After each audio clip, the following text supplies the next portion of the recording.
Très bien. Nous avons entendu religieusement la sonnerie de l'église. Il est donc 19 h. Je propose de démarrer. Donc, bonsoir à toutes et tous. Soyez les bienvenus pour ce conseil municipal dont la secrétaire de séance pourrait être Delphine Scullion, si elle l'accepte. Merci. Quelques absences et procurations. Cathy Bougel, qui on pense très fortement, donc et qu'on encourage, qui donne procuration à Dominique Marquer, qui vient de quitter le conseil d'administration du collège, qui nous rejoint dans quelques instants.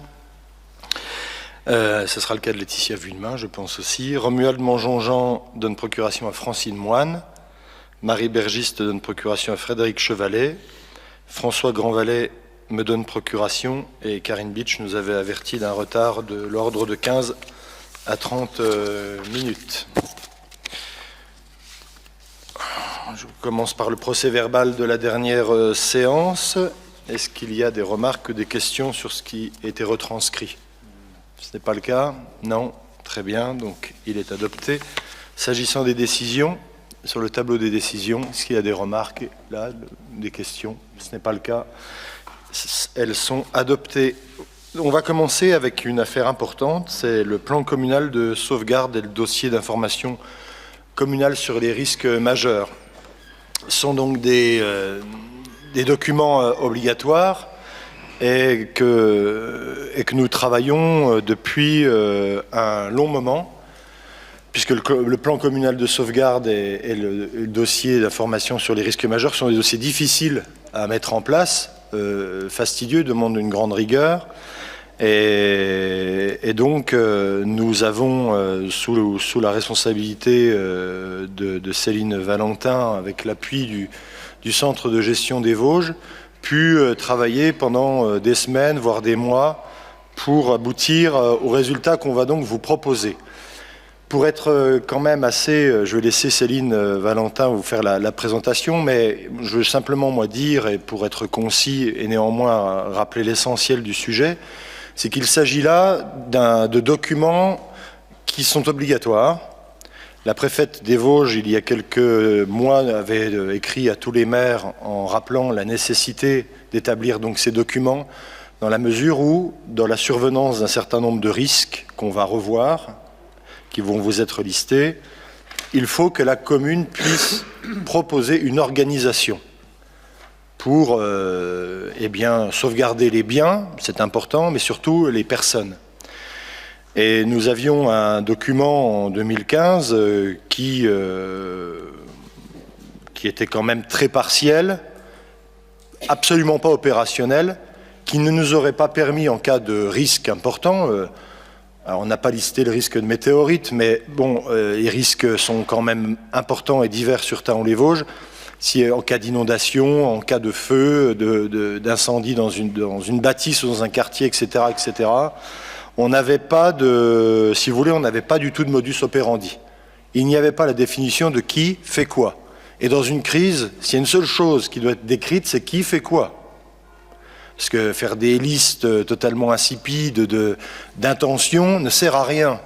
Quand la crise est là, il faut la gérer immédiatement. Donc, depuis lors, nous avons eu quelques crises à gérer sur le territoire. Fort heureusement, très peu. En tout cas, pas des crises majeures. On a eu à activer un plan communal de sauvegarde lorsqu'il y a eu des inondations de la Moselle il y a peut-être un peu moins de 2 ans. Mais on a fait avec... J'allais utiliser une formule très triviale, donc je la sortirai pas ici, mais il a fallu faire avec nos connaissances, notre volonté et notre réactivité. Fort heureusement, cette crise n'était pas grave. On ne savait pas exactement le scénario de crue, mais on a pu s'en sortir avec notre bonne volonté. Il faut aller bien au-delà. Et donc, nous avons pris le temps de préparer ces documents. Le plan communal de sauvegarde, Céline Valentin vous le rappellera, il est, lui, pour nous. C'est notre Bible à nous pour réussir à être bon en cas de différents problèmes. Le document d'information communale sur les risques majeurs, il est pour les habitants, pour qu'ils puissent, en cas de risque, être en mesure de réagir de la meilleure manière qui soit. Éviter le suraccident et surtout se mettre en sécurité et éventuellement mettre en sécurité leurs biens si c'est encore possible et s'il est encore temps. Donc, il y a beaucoup de compétences pour un conseil municipal. Les élus, le maire ont beaucoup de prérogatives. Celles-ci sont très importantes et doivent vraiment être maniées avec une grande rigueur. Et donc, je suis assez content, satisfait, mais avec un esprit de responsabilité, qu'on soit en mesure de vous le présenter ce soir avec un peu de détails, pas tous les détails, mais pour que vous, élus, bien sûr, nous autres élus, et la population, la presse, qui est aussi avec nous ce soir, et quelques habitants, puissent déjà s'approprier ces sujets, puisqu'il est possible, dans les temps qui viennent, qu'on puisse demander à des personnes de se porter potentiellement bénévoles dans des épisodes très intenses, très aigus, dans lesquels on pourrait avoir besoin, au-delà des agents et des élus, de l'aide de partenaires, peut-être même d'habitants. On espère que ça n'arrivera pas, mais il faut toujours se préparer pour ensuite, lors de crise, être bon et dans la communication et surtout dans l'action. Donc, je ne rajoute pas, je propose de laisser Céline vous expliquer globalement le travail qui a été fait et comment il s'articule. Merci Monsieur le maire, bonsoir à tous. Oui, donc je vais vous présenter brièvement les deux documents. Comme l'a dit Monsieur le maire, il y a le DICRIM qui va vraiment être à destination de la population, qui est un document assez basique, assez facile à comprendre, et puis le plan communal de sauvegarde très brièvement pour vous en donner les grandes lignes et vous expliquer comment on peut l'activer. Donc la première chose, je vais définir très brièvement ce qui est un risque majeur, même si on verra après qu'on peut déclencher le PCS pour des perturbations de la vie courante, c'est comme ça qu'on les appelle. Donc c'est un événement d'origine naturelle dont les effets peuvent mettre en jeu un grand nombre de personnes, peuvent mettre en danger les personnes, peuvent porter atteinte à des bâtiments où il y a beaucoup de personnes.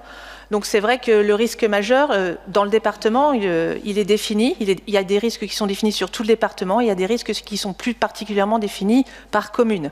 Donc en fait, je vais vous montrer, les risques majeurs sont définis dans le DDRM. Là, c'est le préfet qui prend cette décision-là. C'est le dossier départemental des risques majeurs. Ce document-là, il est actualisé tous les 5 ou 6 ans par la préfecture. Ça dépend, en sachant qu'il change très peu souvent, puisqu'il y a très peu de risques majeurs qui viennent s'ajouter. Il y en a quelques fois qui viennent s'ajouter si on parle de risque industriel quand une entreprise vient s'implanter. Il y a des risques majeurs qui s'enlèvent, à contrario, quand des entreprises s'enlèvent, etc., ou quand il y a des nouvelles dessertes ferroviaires. En règle générale, ça ne bouge pas beaucoup. Sur la commune de Thaon-les-Vosges, on a vraiment des risques majeurs qui sont identifiés. Donc, bien évidemment, le risque d'inondation par une crue à débordement lent de la Moselle-Aval, les mouvements de terrain, la rupture de barrage, donc par rapport au barrage de Bouzet, ça c'est plus la partie en cours, le risque radon qui est quand même présent sur une grande partie du département également, ce qui est un gaz radioactif. Alors ça, le radon, en termes de risque majeur et de déclenchement du PCS, c'est quand même très rare. C'est plus un risque qu'on doit évaluer lors d'une vente ou lors d'une construction. Les séismes, on est en risque modéré en zone 3. Le transport de matières dangereuses par voie ferrée qui peut arriver.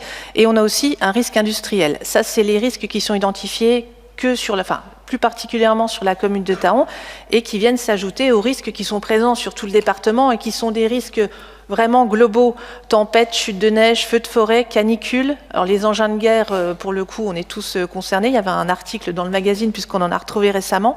Le risque nucléaire, la menace terroriste, le risque sanitaire et la pandémie. Donc ça, ce sont des risques présents partout. Vous verrez plus tard dans le PCS qu'on a aussi des perturbations de la vie courante qui, elles, sont beaucoup plus, qui sont présentes également partout, mais qui sont beaucoup plus courantes et plus faciles à gérer. Donc les deux documents. Donc il y a le DICRIM, comme l'a dit Monsieur le maire, c'est un document qui est destiné à la population, et le PCS qui, lui, est destiné aux élus, aux agents, en cas de déclenchement du plan communal de sauvegarde par le maire. Donc le DICRIM, il se présentera sous forme d'un livret, comme ça, qui sera distribué dans le prochain magazine. Donc dans le DICRIM, les habitants vont retrouver les risques majeurs qui concernent la commune, les risques qui concernent tout le département, et ça va un peu leur donner Effectivement, les bons réflexes à avoir, les bons réflexes en cas de canicule, alors là, c'est vraiment des risques qui sont aujourd'hui connus par tous, mais il convient quand même de le rappeler.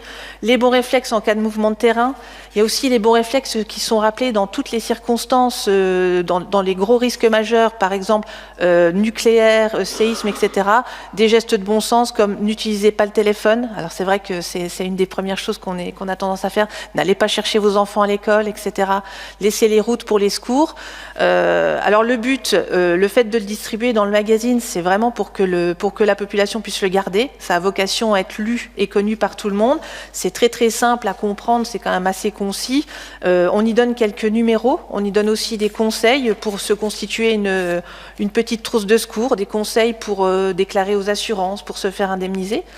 Donc ce DICRIM-là sera, comme je vous l'ai dit, distribué dans le prochain magazine. Il sera disponible aussi forcément sur le site internet, puisque ça c'est une obligation de le mettre à disposition, et de le mettre à disposition à l'accueil de la mairie. On le mettra également au CCAS et au poste de police. Voilà. Mais le but c'est vraiment qu'il soit conservé par les habitants. Alors c'est quelque chose, vous verrez, qui est vraiment très simple à comprendre. Par contre, le plan communal de sauvegarde, lui, on ne va pas le diffuser du tout aux habitants. Il n'est pas si facile que ça à comprendre, parce que lui, il va donner le contexte légal à l'organisation à mettre en œuvre lors d'une catastrophe. Alors, comme l'a dit monsieur le maire, il est obligatoire. Donc, il est obligatoire d'avoir un PCS. Par contre, la forme qu'il prend n'est pas définie. Voilà. Nous, on a choisi de le dématérialiser sous forme de classeur. Alors ça, c'est un des classeurs du PCS. Il sera également forcément consultable par nous par voie numérique. Et nous, on a choisi de faire un plan communal de sauvegarde très détaillé. Voilà. On est censé le réviser tous les 5 ans ou à chaque fois que la préfecture nous change nos risques. Après, celui qu'on a construit, il est quand même très très complet. Il permet de faire face en fait à toutes les situations qu'on peut rencontrer. On va permettre de faire face à toutes les catégories de risques majeurs qu'on vient de voir, mais aussi, comme je vous l'ai dit, et ça c'est peut-être ce qu'il y a de plus important pour nous, aux perturbations de la vie collective. C'est-à-dire les perturbations courantes qu'on peut rencontrer. Si un jour il y a une coupure d'eau qui dure plusieurs jours, une coupure d'électricité de telle ampleur qu'elle bloque plusieurs quartiers. Alors ça, c'est pas obligatoire, mais nous, on a choisi de l'inscrire parce que finalement, c'est peut-être les situations dans lesquelles on va rencontrer le plus facilement, qui vont pas forcément nécessiter le déclenchement du PCS, mais qui vont nous permettre de trouver dans ce classeur vraiment toutes les personnes ressources pour réagir et comment on doit se comporter en cas de crise. Alors l'objectif, c'est vraiment que les membres du poste de commandement communal puissent prendre connaissance de tout ce qui est dedans, alors forcément pas l'apprendre par cœur, mais puissent aussi se former et puissent connaître toutes les techniques qu'on va devoir mettre en œuvre le jour où quelque chose arrive. Alors ces grandes missions, en fait, elles sont divisées en 3 grandes parties. Il y a la partie communication qui va nous expliquer comment on alerte les citoyens, comment on informe la population et comment on doit communiquer en cas de crise.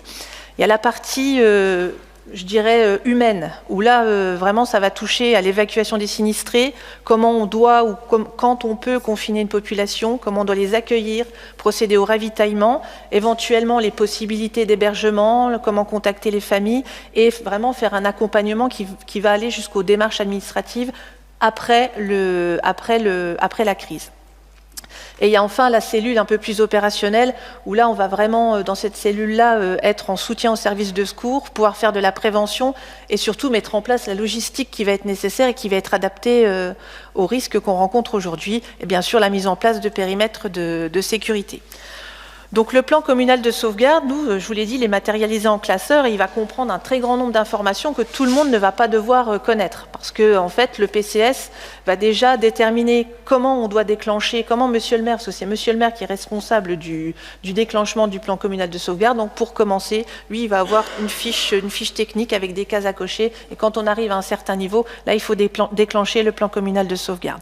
Ensuite, on va déterminer qui contacter grâce à un organigramme très détaillé qu'on a mis en place, qui comprendra des agents et des élus qui seront placés dans cet organigramme en fonction des compétences qu'ils ont et en fonction du réseau aussi, qu'ils connaissent. Dans le PCS, il y a quelque chose de très important, ce sont des fiches missions qui sont détaillées pour chaque cellule. Alors, c'est vraiment très détaillé. On a plusieurs cellules. On a vraiment la cellule de commandement qui va prendre des décisions, la cellule communication qui, elle, va apprendre comment communiquer. Donc, dans leur fiche mission, par exemple, il y a des messages types qui peuvent être diffusés en fonction du risque rencontré. La cellule logistique, dont je vous le disais, qui est une des plus importantes et qui est une des plus fournies, qui va devoir aller chercher des véhicules, chercher des lits, des barrières, etc. La cellule accompagnement et la cellule secrétariat, qui, elle, va avoir également pas mal de fiches missions pour déclencher le standard, basculer des lignes téléphoniques, etc. Donc on a vraiment des fiches missions aujourd'hui qui vont très très loin dans le détail. C'est tant mieux, c'est pour en fait pas se poser de questions le jour J. Voilà. On a également dedans un annuaire de crise. Alors, dans l'annuaire de crise, on va retrouver très rapidement toutes les informations qui nous sont utiles. On va retrouver qui contacter pour un abattage d'arbres, qui contacter si on a besoin d'eau, c'est-à-dire on va retrouver le numéro des grandes surfaces, on va retrouver le numéro de pas mal de choses. On va y retrouver les centres d'hébergement, leur localisation, leur capacité. Alors ça, c'est vraiment des exemples, mais il est très très complet. On a aussi un fichier où on va, monsieur le maire le disait tout à l'heure, on aimerait bien constituer aussi un fichier, je vais dire de bénévoles, mais un fichier ressources, parce que dans les cas comme ça, on a souvent besoin de personnes qui, 1 heure, 2 heures, peuvent apporter du temps, peuvent conduire une camionnette, peuvent aller chercher, pourquoi pas, des packs d'eau dans la cellule de crise, justement pour essayer, pour aider. Dans la grande majorité des cas, le poste de commandement communal et les services de la ville suffisent, mais c'est vrai que s'il arrive quelque chose de grande ampleur, on peut aussi avoir affaire à des bénévoles.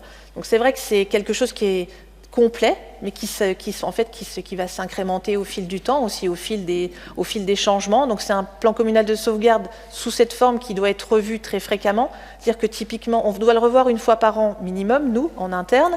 Par contre, il sera revu beaucoup plus fréquemment parce qu'il y a des personnes qui sont identifiées nommément dedans. Et s'il y a un changement d'élu, s'il y a un changement d'agence, s'il y a des compétences supplémentaires qui viennent s'ajouter ou au contraire qui se retirent, on doit quand même le modifier. Des numéros de téléphone qui changent, alors ça aussi c'est... Voilà. Mais on a fait attention vraiment dans cette cellule à avoir toutes les personnes ressources en interne dans les services pour avoir accès à un maximum de choses. Voilà. Donc là, les prochaines étapes, c'est vraiment de fixer les membres du poste de commandement communal. Aujourd'hui, les personnes... On les a désignés entre nous, donc maintenant c'est de les contacter, de les réunir, de leur expliquer, et puis de les réunir par cellule, parce que la cellule logistique ne va pas bénéficier des mêmes informations que la cellule communication, c'est bien logique. Donc voilà, et puis l'année prochaine, nous ferons aussi des tests grandeur nature. Alors on ne va pas s'amuser à couper l'eau dans une rue, mais on va faire des tests avec justement des perturbations de la vie courante qu'on a déjà pu rencontrer, comme le feu dans un appartement d'une quinzaine d'appartements, dans un immeuble d'une quinzaine d'appartements, pourquoi pas un relogement subi ou un incendie. Enfin voilà, on peut trouver plein d'exercices. Donc on va faire avec le SDIS, et puis peut-être les gendarmes. Donc on va monter ces exercices qui seront réservés donc aux membres du poste de commandement. Voilà. Donc voilà, c'est fini. Je ne sais pas si vous avez des questions. Voilà, je ne peux pas vous montrer le PCS tel qu'il est, mais c'est quelque chose de très complet. Et puis voilà.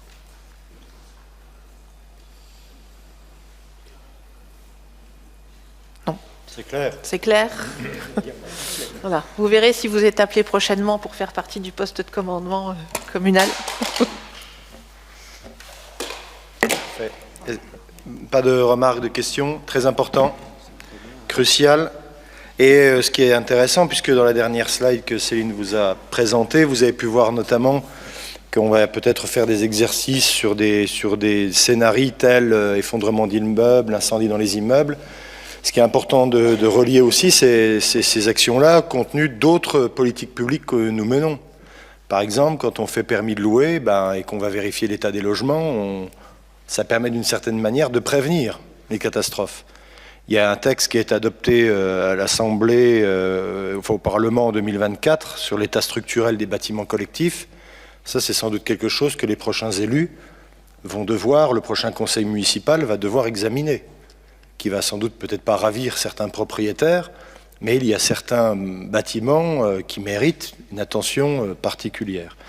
Donc voilà, c'est un dispositif dans une politique globale. Et ce que je voudrais dire, c'est que c'est important parce que je crois que plus que jamais, compte tenu des multiples catastrophes et donc des événements notamment climatiques que l'Occident, enfin le monde entier également subit, il faut se préparer. Je pense que si on envoie un message à nos habitants que nous sommes effectivement préparés. Alors on n'est pas des génies, on fera comme on peut le jour où on fera face à ce genre d'événement, mais on sera organisé.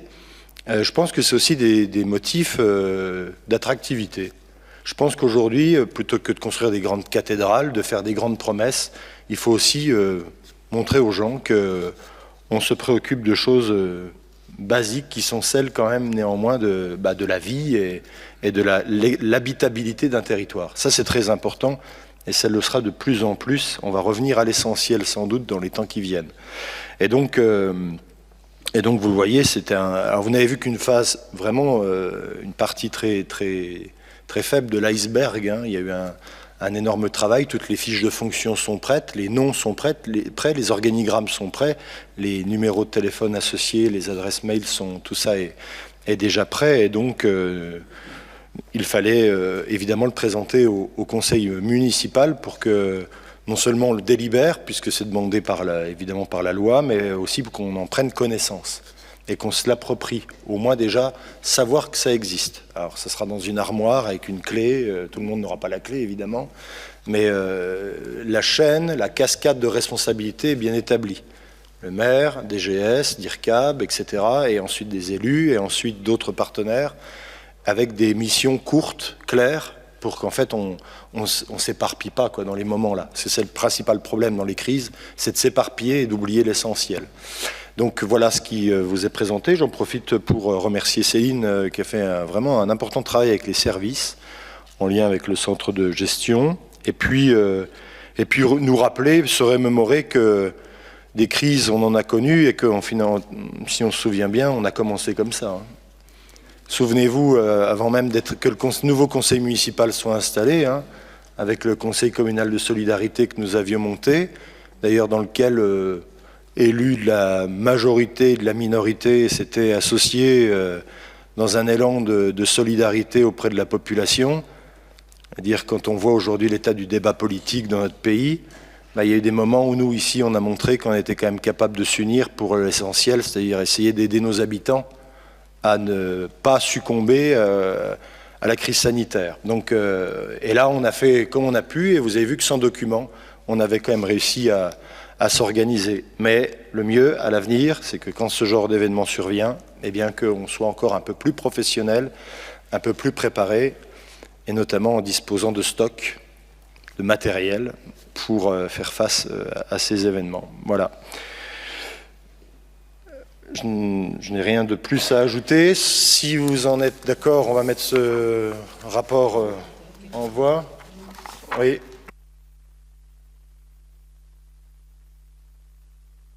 En ligne. Donc il va falloir un local avec du matériel de toute urgence, tronçonneuse, barrière et tout, couverture de survie, lampe torche et tout, des casques. Non mais non mais vous rigolez parce que moi j'ai fait partie de.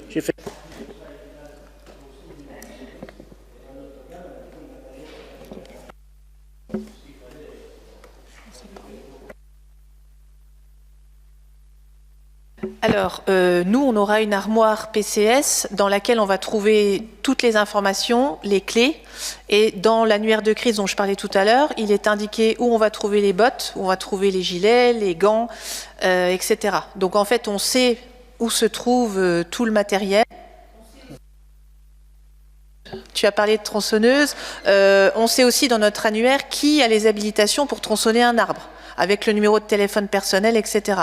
Avec des agents qui seront informés et qui peuvent être réquisitionnés en cas de crise. Voilà. Donc en fait, on n'a pas un local avec tout ça, mais on sait pertinemment où tout se trouve. Voilà, avec les clés, bien évidemment.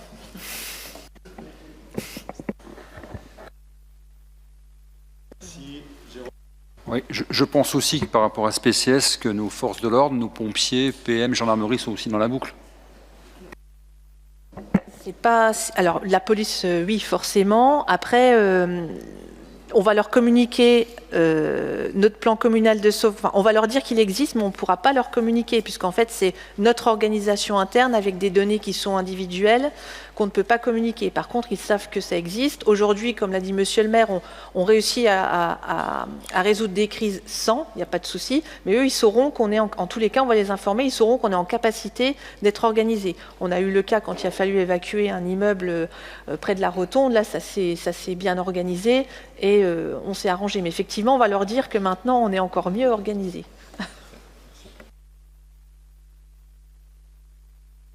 Ce sujet que si à un moment donné la crise prend une ampleur supracommunale ou dans la commune prend une dimension exceptionnelle, c'est le préfet qui reprend la main. Hein. Voilà, on est complet. Est-ce que tout est OK? Pas de questions, pas de remarques. On va mettre ce rapport aux voix. Qui est contre? Qui s'abstient? Je vous remercie. Merci Céline encore pour ce travail. Je pourrais plus rester là. Hein. Non, t'aimes pas? Allez, je propose que le rapport suivant soit présenté par Yannick Payot.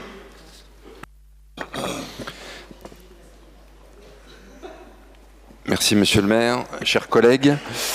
Donc le sujet porte sur la délégation de service public concernant le réseau de chaleur urbain. Donc par délibération en date du 19 septembre 2023, le conseil municipal avait approuvé le choix du groupement de sociétés NJ Énergie Service, NJ Solutions et SEM Terrenaire comme délégataires pour la création et l'exploitation du réseau de chaleur. Donc un premier avenant avait été approuvé lors du conseil municipal du 26 septembre 2024, et qui portait sur la cession de contrat de délégation de service public pour la création et l'exploitation du réseau de chaleur, donc à la société Taon Énergie, ainsi que le paiement intégral anticipé au terme R24, c'est-à-dire les charges liées au financement des installations, ainsi qu'une diminution du terme R26 qui correspond à l'ajustement du tarif en fonction des différentes subventions réellement perçues et de l'hypothèse de subvention minimale garantie. Donc à la suite de ça, le concessionnaire a de nouveau sollicité la commune pour mettre en place un nouvel avenant, donc afin de permettre à certains abonnés primo-adhérents, primo-accédants d'obtenir et de valoriser les C2E, donc les certificats d'économie d'énergie, pour leur propre compte.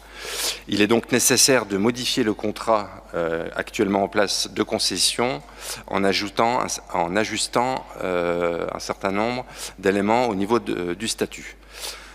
Donc les primo-accédants devront s'acquitter de frais de raccordement, donc qui concernent les coûts de branchement de compteurs, le poste de livraison, les droits de raccordement éventuellement destinés au financement des travaux de premier établissement. Dans le cas où le montant de la valorisation des C2E est supérieur au montant des frais de raccordement, donc l'abonné ne paye en réalité aucun frais de raccordement. Par contre, le surplus, la différence entre la prime C2E et les frais de raccordement reste après compensation des frais donc de raccordement et seront valorisés par le concessionnaire dans les conditions prévues à l'actuel contrat nous liant à NJ Solutions. Donc le primo-accident concerné est donc Vogelis, donc sur un certain nombre de bâtiments au niveau de la résidence Europe 1. C'est pas la radio, certes. Donc les bâtiments de 1 à 10 et 12 avenue de l'Europe. Et donc bien sûr, la commune ne valorisera pas pour son propre compte les C2E. Yannick, simple Vogelis veut récupérer les C2E, porter quelques raccordements en direct, c'est tout à fait possible, il n'y a pas de problème là-dessus. On vous remercie d'ailleurs le bailleur pour son implication très forte dans le réseau de chaleur urbain, hein, sans lequel nous n'aurions pas pu faire. Hein, et qui va permettre quand même une amélioration du chauffage dans des centaines de logements sur Taon-les-Vosges, avec une chaleur verte, si je puis dire, et des changements de chaudières qui étaient des chaudières individuelles, qui ont passé en chaufferie collective. Enfin, on va quand même fiabiliser largement le mode de chauffage de très nombreux logements, et Vogelis a même été très ambitieux par rapport au programme initial, donc franchement très bien. Puis d'une manière peut-être... Ce n'est pas le corps du rapport, mais on peut aussi, j'y reviendrai peut-être à la fin du conseil municipal, mais se féliciter de la restitution des ouvrages dans les temps. parce que bon, c'est sûr qu'il y a eu quelques désagréments, mais la chaufferie et le réseau de chaleur ont été livrés dans les délais impartis. Ce qui était quand même pas simple, parce que les opérations étaient vraiment parfois d'une très grande complexité, puis il a fallu s'adapter sur de nombreux tracés par rapport à ce qui était prévu initialement. Donc on a vraiment, avec Engie, fait un travail, et les entreprises, hein, notamment Houillon et Ray, fait un travail vraiment assez remarquable. Mais le sujet, c'est cet avenant. Si vous avez des questions ou des remarques, on essaiera d'y répondre. C'est technique, pas de défi majeur. On met ça aux voix. Qui est contre? Qui s'abstient? Je vous remercie. Voilà une délibération, là aussi technique. Hein, c'est Ban de Vanier, le syndicat intercommunal scolaire du Ban de Vanier, qui est situé sur la commune de Vanier, qui souhaite adhérer au SMIC. Les statuts sont un peu complexes parce que ça nécessite la délibération de tous les adhérents. Et donc, nous devons délibérer. Nous n'avons rien contre le syndicat intercommunal du Ban de Vanier. Je vous propose donc de valider cette demande. Qui est contre? Qui s'abstient? Je vous remercie. Ensuite, l'approbation d'une convention de mise en superposition d'affectation du domaine public fluvial. Voilà un terme bien barbare, simplement pour dire que VNF est propriétaire de biens, de chemins, et que quand les collectivités veulent intervenir sur ces chemins, il faut une convention. Voilà, donc vous avez vu des termes parfois complexes pour dire des choses simples. Donc on parle du tracé qui relie la rue des Aulnes avec l'écluse 20 à la rue du Voie de la Rose, hein, que les connaisseurs se repèrent facilement. Et donc dans le cadre de notre plan de déploiement d'accessibilité des berges du canal, parce que c'est un atout pour nous autres, on souhaiterait pouvoir aménager, alors sans faire une autoroute, hein, évidemment, hein, ça reste piéton et cycle, hein, je rassure tout le monde.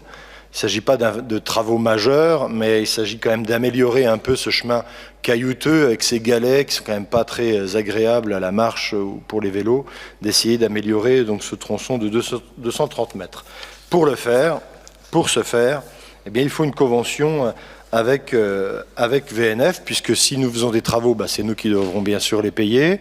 Et puis, par ailleurs, eh bien, il faut que nous nous engagions sur l'entretien du périmètre qui fait 230 mètres par 2 mètres de large, sur le fauchage, le débroussaillage, la gestion du patrimoine arboré, même s'il n'y a pas énormément d'arbres sur ce tracé, même quasiment pas à mon avis, et cela évidemment à titre gratuit. Hein, la convention, donc, elle est précaire, elle peut être révocable si VNF a besoin de récupérer ça dans son domaine, et en tout cas ne pas nous laisser des droits d'usage, pour une durée donc indéterminée, sauf dénonciation, donc dans un délai de 12 mois par le bénéficiaire, donc dans un délai de 6 mois par VNF. Je vous propose donc de me permettre de signer cette convention et signer tout ce qui va avec. Est-ce qu'il y a des remarques ou des questions? Pas budgétaire, hein, puisque aujourd'hui les crédits ne sont pas évidemment inscrits. Oui, juste que je ne souhaite pas participer au vote. Mieux de ne pas participer au vote. Très bien. Des questions, des remarques? Non? Au fur et à mesure, et les deux côtés du canal permettront des allées et venues, c'est un vrai atout. Il y a beaucoup de promeneurs à ces endroits. Qui est contre? Qui s'abstient? Je vous remercie. Donc là, non loin de là, mais pas immédiatement à cet endroit, Port-et-Plage. Donc vous vous souvenez peut-être donc d'une délibération qu'on a pu prendre en 2021, en 2022. On avait cédé donc la parcelle BB 255 et qui fait donc presque 9000 mètres carrés donc à monsieur Nicolas Clazadonte au prix de 30 € le mètre carré. Monsieur Clazadonte a réalisé les diligences nécessaires et notamment les études de sol. Sauf qu'il s'avère, et donc si on a mis du temps à revenir si j'ai mis du temps à revenir auprès de vous pour rapporter cette délibération et en proposer une autre, c'est parce que l'étude de sol a déterminé des pollutions qui ne sont pas majeures, mais des pollutions qui nécessitaient un traitement particulier de la parcelle. Parce que M. Clazadonte envisageait de faire un lotissement. Qui dit lotissement dit terrain. Et il s'avère que globalement, la maîtrise d'œuvre qui a accompagné M. Clazadonte a déterminé qu'il fallait soit empêcher de planter des arbres fruitiers, soit de remblayer sur 80 cm, mais en interdisant quand même les arbres fruitiers. Du point de vue de la communication et de la lisibilité du projet pour des potentiels acquéreurs, c'est pas exceptionnel. Donc moi je me suis retourné auprès de l'EPF Grand Est, puisque c'était l'EPF Lorraine à l'époque, pour ceux qui s'en souviennent, qui avait traité la friche Boussac et qui avait donc restitué à la ville un terrain. Le problème, c'est que on hérite, comme les futurs hériteront, on hérite donc d'une situation où il n'y avait pas d'engagement de dépollution, donc de l'EPFL, sur notamment cette parcelle. Et donc, aujourd'hui, les études de sol, elles consacrent qu'il y a des difficultés du point de vue d'usage extérieur. Ce qui nous a amené donc à devoir réorienter le projet. Donc, on a pu rencontrer un certain nombre d'investisseurs. Il s'avère que, donc, sur le secteur de Port-et-Plage, il y a une opération récente qui a été faite avec Vogelis, avec les constructeurs du bois. Et lors notamment de l'inauguration d'un des bâtiments, des échanges ont pu se poursuivre dans l'intérêt du développement du secteur. Vogelis nous disant notamment l'intérêt de continuer à construire des bâtiments et produire une offre de logement sur Thaon-les-Vosges, en nous aidant notamment à négocier le virage domiciliaire. Alors ça aussi c'est un grand mot, mais les gens vieillissent. Et tout le monde vieillit. Et à Thaon-les-Vosges, le vieillissement, il est important, comme partout dans les Vosges. Et il s'agit de proposer des logements adaptés pour que des maisons puissent être libérées et qu'on ait en tout cas un parcours résidentiel qui soit un peu cohérent, sans qu'on ait besoin de construire des grands lotissements et s'étendre sur les espaces naturels, agricoles et forestiers. Et donc, il faut une construction collective pour permettre une constructibilité de la parcelle. Et donc c'est ainsi que des échanges ont eu lieu entre le propriétaire, Nicolas Clazadonte, enfin le quasi-propriétaire, puisqu'on n'est pas signé l'acte de vente, et puis Monsieur Duchesne pour les constructeurs du bois, avec donc une délibération que je vous propose de maintien de prix, mais avec un projet qui change et qui serait porté donc à ce moment-là par les constructeurs du bois. Donc derrière le Super U.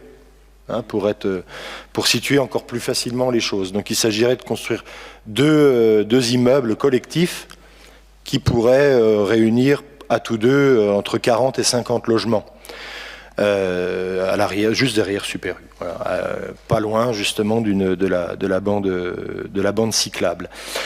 Voilà, donc voilà, c'est exactement ce que je vous propose, avec un permis de construire qui a déjà été déposé par les constructeurs du bois. C'est tout à fait possible de déposer des permis de construire sans être propriétaire des terrains. Et donc l'opération se ferait en vente à l'état futur d'achèvement auprès de Vogelis qui est encore très intéressé à développer son parc sur Thaon-les-Vosges et qui est un bailleur très sérieux. Est-ce que vous avez sur cette base des remarques, des questions, des observations? Non? Je propose de passer cette délibération aux voix. Qui est contre? Qui s'abstient? Je vous remercie. Ensuite, et parfois, on hérite de nos propres décisions. Vous voyez, comme quoi c'est bien de ne pas être présomptueux. Donc on avait acheté, il y a quelques années, j'avais envoyé Jean-Pierre Philippe qui avait mené des discussions difficiles. D'ailleurs, à l'époque, Jean-Pierre, tu avais défendu les intérêts de la commune. On avait pour idée d'acheter la maison Boilly. Alors, je parle en local de l'étape, mais c'est la maison qui est dans le virage près de l'école à Girmont, en face de la Gabi. Ce qu'on appelait l'épicerie chez Gabi, et donc qu'on salue au passage. Et donc nous avions l'intention, dans un projet de reconfiguration du centre-bourg de Girmont, donc de détruire cette maison qui est frappée d'alignement, faut le dire. Sauf que quand nous avons contacté l'architecte des bâtiments de France, il nous a prononcé un refus catégorique. Mais il y a peu de temps, puisqu'on avait déposé un permis de démolir. Et donc, parfois, il faut croire aux signes, puisque peu de temps après le refus de l'ABF, j'ai Madame Klipfel et Monsieur Hulbach, qui habitent d'ailleurs à Girmont, non loin de là, qui sont venus me voir en me disant, écoute, on aimerait bien acheter pour faire 3 ou 4 logements et pouvoir héberger l'activité professionnelle de Madame Klipfel, notamment pour une activité d'assistante maternelle. Et donc évidemment on a visité, ils m'ont fait savoir leur intérêt, et globalement, enfin honnêtement on pensait pas non plus qu'un jour quelqu'un serait intéressé par cette bâtisse, pour être tout à fait franc. Donc il y a encore le lit, il y a tout, il y a les matelas, il y a les couvertures dans la maison, il y a un micro-ondes, etc. Tous les accès sont condamnés, je le rappelle. Mais c'est quand même un peu particulier. Donc, on a pu discuter du prix. On avait acheté 67 500 €. Donc l'objectif, c'était de ne pas perdre d'argent. Et donc les intéressés proposent 67 500 €. Et nous avons pu avoir la confirmation par les services France Domaine de cette somme, qui d'ailleurs avait déjà pu être consacrée déjà à l'époque. Donc ce que je vous propose, c'est que nous donnions suite et que nous puissions aussi découper la parcelle. J'allais oublier ça, mais la parcelle, vous voyez, elle va jusqu'à la rue Abbé Vincent, elle est sur la droite du schéma, et donc on a la maison, et puis il y a toute la parcelle à l'arrière qui est mitoyenne à la cour de l'école. Et en fait, la parcelle, elle va vraiment loin. Est-ce qu'on est un intéressé à la fois, eux et nous, de ne pas céder tout, parce que ça fait une grande langue, il n'aurait pas utilité de tout. Et surtout, nous, on est quand même encore intéressés qu'un jour, l'accès de l'école puisse se faire plutôt par là où il y a une petite baraque, une guitoune, là, près de la cour d'école, et de plutôt privilégier les accès par là, parce que par l'avant, c'est un peu compliqué. Et donc, on ferait ce découpage que vous voyez là, à l'endroit, là où il y a le chiffre 24, quoi.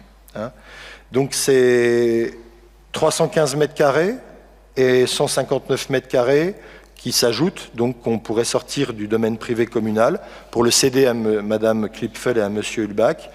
Ainsi préciser que les frais, bien sûr, liés à la transaction seraient pris en charge par les acquéreurs. Je peux aussi vous préciser qu'ils ont eu l'accord de leur banque pour porter le projet. On est sur des profils investisseurs locaux intéressants.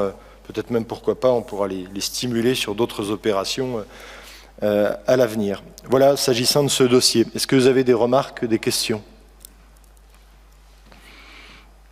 Ça permet de redensifier un peu le cœur du village, en sachant que ce qui sera sans doute proposé, on verra dans le cadre du budget 2026, mais c'est que cette recette nous permette de réaliser quelques petits investissements. On s'était baladé il y a 3 ans sur place.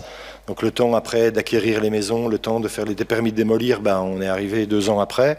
Mais c'est de pouvoir continuer à améliorer le centre-bourg de Girmont, qui est déjà pas laid du tout, avec ce qui a été fait il y a 25 ans. Mais il y a quelques endroits, il n'y a pas de trottoir. Il y a ici l'accès à l'école, il faudrait qu'on puisse réserver ces crédits pour l'amélioration. Il n'y a pas d'affectation des recettes aux dépenses, mais moralement, on peut essayer d'améliorer un peu le secteur aussi, qui n'est pas à laid, mais qui mérite d'être un peu amélioré. Voilà, pour être complet sur les intentions. Je mets le rapport aux voix, sauf s'il y a des remarques, des questions. Toujours pas. Qui est contre? Qui s'abstient? Je vous remercie. Délibération que je vous propose de passer rapidement. On avait donné suite à la demande de Madame Annie Rognier, au lieu-dit La Chaire-le-Loup, d'acheter une petite parcelle où globalement il y avait des servitudes d'assainissement. Sauf qu'il s'avère que cette petite parcelle nécessitait effectivement des coûts et notamment des frais de bornage à décaisser par la potentielle acquéreur. Et donc il s'avère que ces coûts amènent Madame Rognier à renoncer à l'achat. Bon, rien de grave pour nous, on n'avait pas l'intention de vendre. C'est dommage puisque ça l'empêche de faire et d'améliorer un peu sa propriété et les contours de sa propriété, mais je propose de prendre acte de son retrait, tout simplement. Est-ce qu'il y a des questions, des remarques? Est-ce qu'il y a des avis contraires, des abstentions? Je vous remercie. Je passe la parole à Jérôme Valsaisir. Merci Monsieur le maire, chers collègues. Je vous propose donc ce soir d'acquérir au prix de 12 000 € la licence 4 de Madame Émilie Lopez, qui a fermé son établissement depuis quelques mois, et ce pour préserver donc ce droit sur le territoire communal. C'est très important.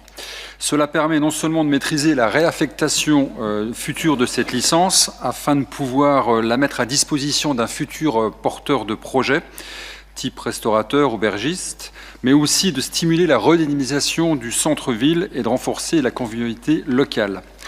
La licence 4, en effet, est un bien rare et non renouvelable. Leur nombre est figé depuis la loi de 1941. En achetant la licence, la commune garde la maîtrise de son affectation et évite qu'elle soit vendue hors commune, ce qui représenterait une perte définitive. Ça, il faut bien le comprendre. Donc c'est très important, et j'insiste, de conserver la licence sur la commune permettra d'attirer de nouveaux porteurs de projets, restaurateurs, gérants de bar ou cafés associatifs, et de maintenir la mixité des usages et la vie sociale, lieux de rencontres, tourisme, événements, etc. Elle pourra ensuite, nous communes, la concéder, la louer ou transférer temporairement à un exploitant selon les besoins. Pour mémoire et à ce sujet, cette licence pourrait éventuellement accélérer la faisabilité d'un projet de restauration traditionnelle que nous souhaitons voir s'implanter au 103 rue d'Alsace. S'agissant du prix, 12 000 €, il est conforme au prix moyen observé dans les transactions de cette nature dans la région. Voilà. Merci Jérôme. Je pense que vous avez parfaitement compris les intentions. J'ai vu dans Vosges Matin ce matin, je crois qu'une autre commune l'a fait, non? Vous n'avez pas? C'est Girancourt? Oui, mais c'était une autre encore, non? Enfin bon, peu importe. Donc on aura l'occasion de diffuser à la fin du conseil l'appel à manifestation d'intérêt qu'on va lancer sur le 103 rue d'Alsace. Ça peut être un argument de poids pour favoriser ce projet. Est-ce qu'il y a des questions, des remarques? Mais le rapport aux voix, qui est contre, qui s'abstient? Je vous remercie. Nous approchons donc des élections municipales. Il s'agit donc de permettre l'accès à certaines salles pour permettre le débat public. Donc à chaque échéance, ces choses sont permises. S'agissant d'un scrutin municipal, afin de favoriser évidemment les réunions et donc les débats, les échanges, qui sont importants dans ce genre d'échéance. Donc on propose 2 gratuités sur des salles qui sont donc listées dans cette délibération. Donc évidemment, il faut que ça soit bien un usage dans le cadre d'une campagne municipale. Donc il y aura quelques pièces qui seront demandées par l'administration. Évidemment, je ne traiterai pas personnellement ce genre de sujet, vous pouvez imaginer pourquoi, même si c'est ma compétence en tant que maire, évidemment. Mais donc on aura donc cette possibilité d'accorder 2 gratuités sur soit la salle Verdun, soit la salle polyvalente de Girmont, soit l'auditorium Clémentine Delay. En sachant que si on regarde d'autres salles qui ont pu être utilisées précédemment, s'agissant de la Rotonde, elle est aujourd'hui évidemment, et elle l'était déjà à l'époque, le théâtre de la Rotonde, lui, est bien sûr géré par la communauté d'agglomération d'Épinal. Donc, sous réserve de la disponibilité des salles aux dates demandées, limité à 2 gratuités par candidat ou liste, pendant la période allant de la validité de cette délibération, ce serait donc ce soir, enfin dans les jours qui viennent, après le contrôle de légalité, en respectant le règlement d'utilisation des salles, sur l'hygiène, la sécurité, la remise en état, le dépôt d'une demande écrite qui précise la date, le thème, indiquant que c'est bien pour les élections municipales, et le responsable de la réunion. On propose effectivement donc que son contrat, je le rappelle, soit fait à titre gratuit, étant entendu qu'il est toujours bon d'être doté d'une assurance pour, évidemment, en termes de responsabilité civile notamment, pour permettre d'anticiper toute difficulté. C'est un conseil. Voilà. Est-ce qu'il y a des questions ou des remarques sur ce sujet? Non? Très bien. Je propose de la passer aux voix. Qui est contre? Qui s'abstient? Je vous remercie. Je redonne la parole à Jérôme Valsésia. Merci, monsieur le maire, chers collègues, à nouveau. Donc, comme tous les ans, à même époque, on va vous parler des ouvertures dominicales 2026. Comme je sais que vous connaissez tous par cœur la loi 2015-990 du 6 août 2015.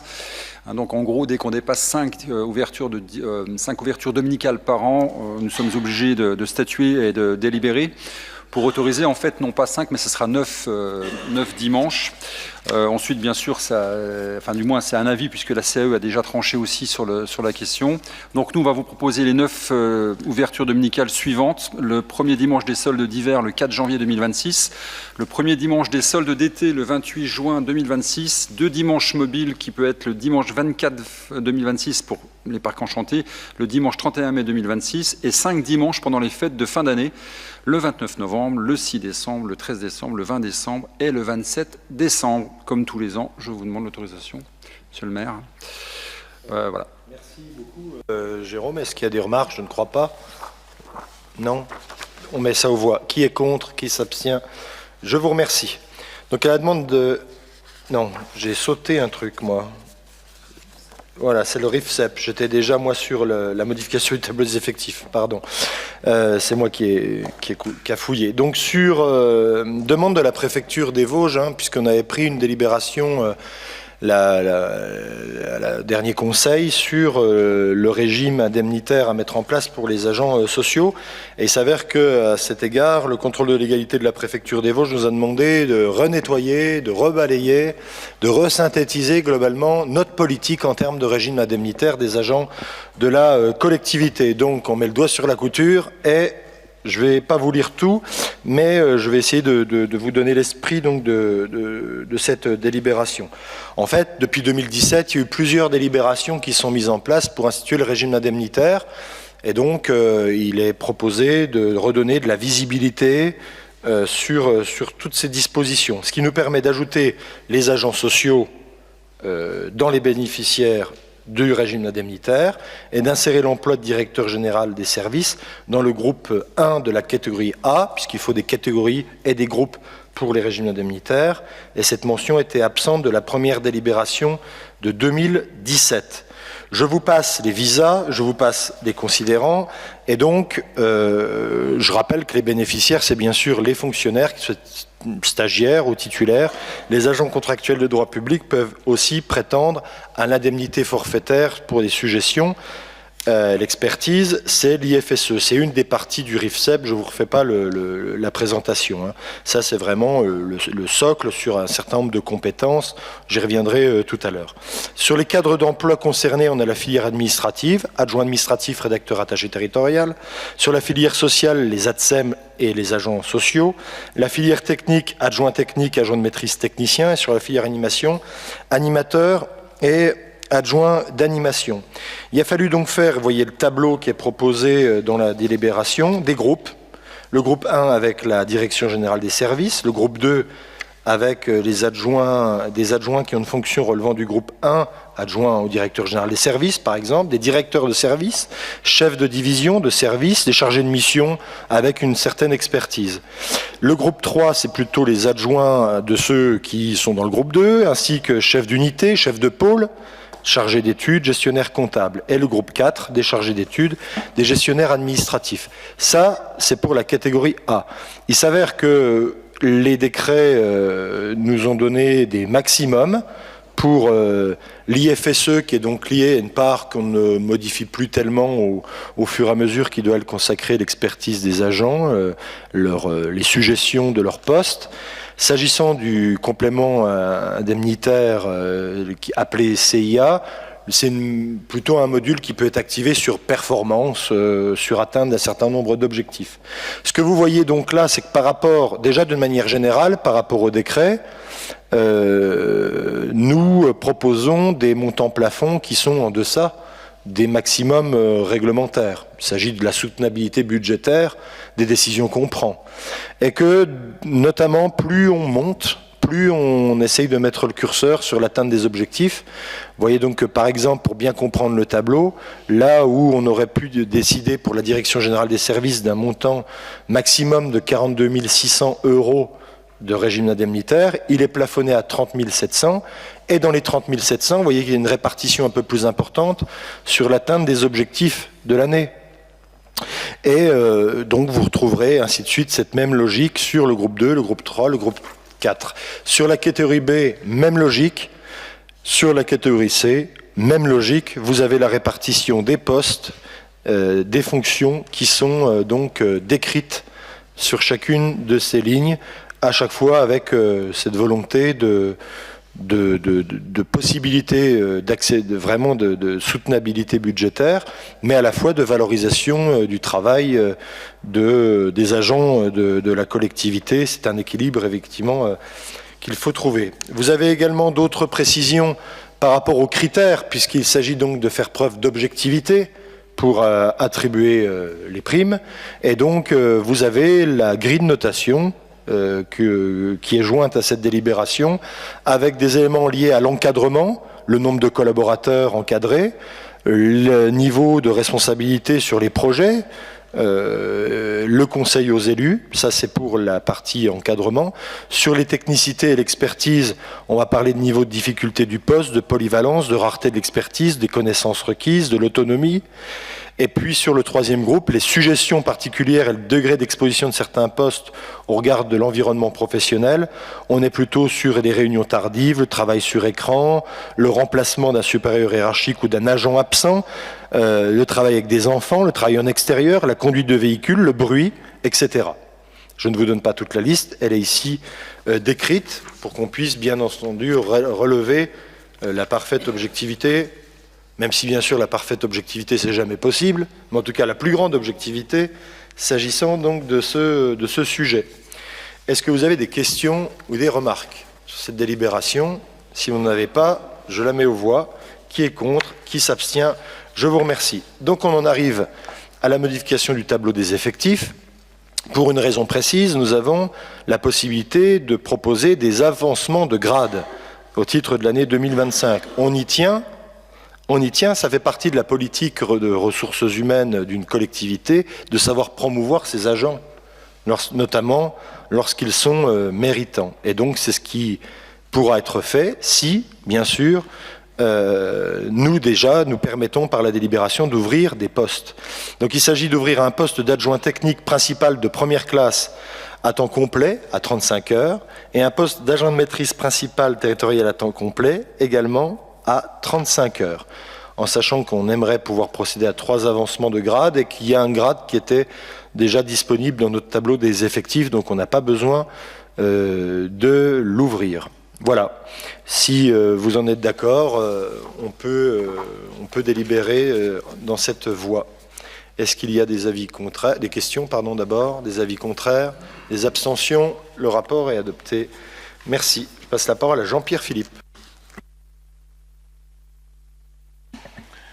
Merci, monsieur le maire. Donc, comme tous les ans, pratiquement à la même époque, nous sommes amenés à nous positionner sur les propositions de coupe en forêt communale, propositions faites par les services de l'ONF.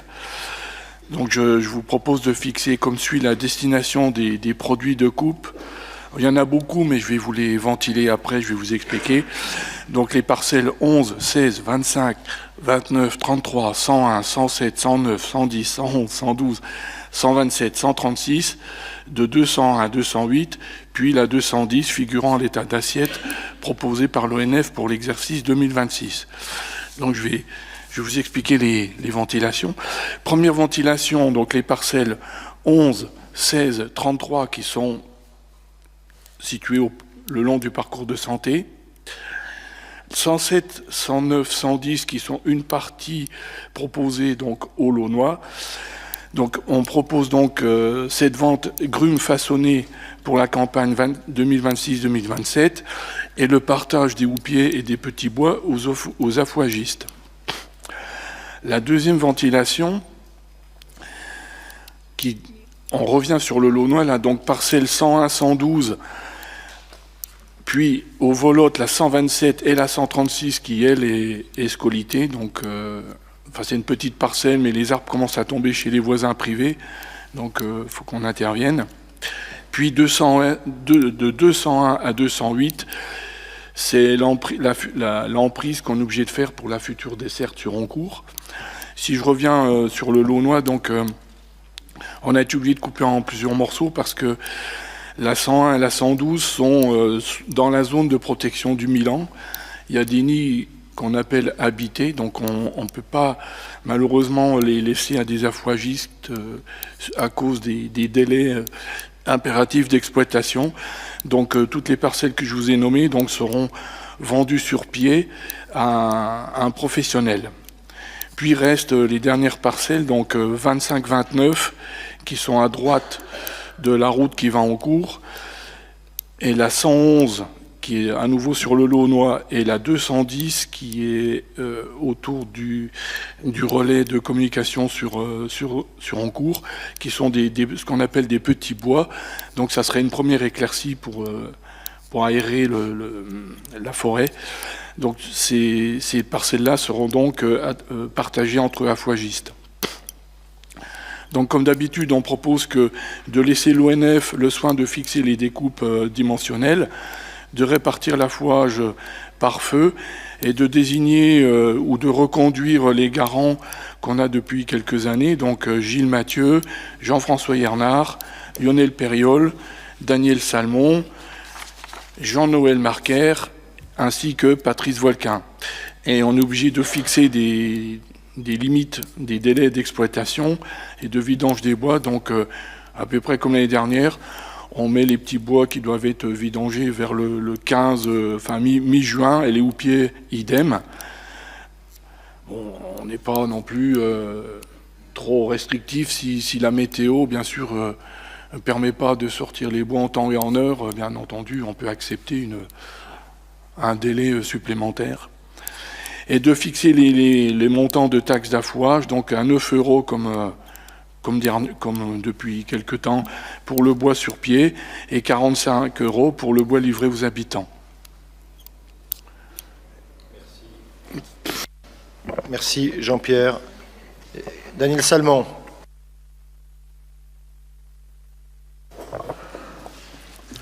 Oui, je voudrais demander quand même, parce que ça fait déjà plusieurs années que je vois mon nom apparaître, je n'ai jamais été sollicité pour faire quoi que ce soit. Donc, et cette année, je suis allé sortir du bois pour un copain, et je me rends compte quand même qu'il y a des problèmes de lot d'affouage qui n'ont jamais été tirés au sort. On dit à un gars, tiens, tire à tel endroit. Normalement, les lots sont prévus d'avance. Il y a une soirée qui est prévue spécialement pour le tirage au sort des lots, ce qui est beaucoup plus légal, on va dire. Donc, je ne demande pas mieux que de participer à tout ce genre de travail, à condition qu'on me sollicite. Alors c'est vrai que jusqu'à présent, on avait toujours un peu laissé en cours, on va dire, faire leur soupe, si tu acceptes l'expression. Moi, j'ai rien contre à être invité et faire le tirage au sort, comme on le fait sur Taon et Girmont. J'ai aucun souci là-dessus. D'autant plus que ça m'a... Enfin, pour mettre en cours dans le rail de la fusion concernant les forêts, il m'a fallu quand même un peu de temps pour déjà, si tu te rappelles, supprimer le bois façonné où chacun sortait comme il voulait. Enfin bon, c'était la foire. Depuis, je crois que c'est l'année dernière, on a pris une délibération spéciale pour dire on est le même territoire, surtout que maintenant on a un aménagement forestier qui est unique pour les 3 communes, les 3 ex-communes. Donc ça a du sens qu'on applique les mêmes règles partout. Donc depuis l'année dernière, les Onocursiens payent eux aussi 45 € pour le bois livré aux habitants, ce qui permet aussi nous de contrôler, parce que c'est des professionnels qui le sortent dans ce cas-là et que tout le monde ne saute pas dans le bois, faire des ornières partout, etc. Enfin, il y a toute une cinématique derrière.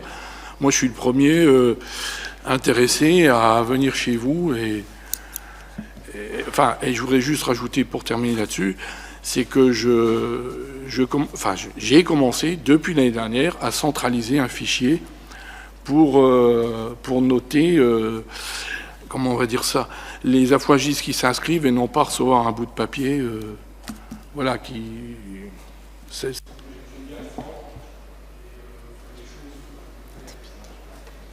Bon, je trouve qu'il y a quand même un gros paradoxe, c'est que nos forêts sont gérées par l'ONF, et en définitive, je prends le cas sur Encourt, C'est un habitant d'Encourt qui décide des arbres que les afouagistes vont couper.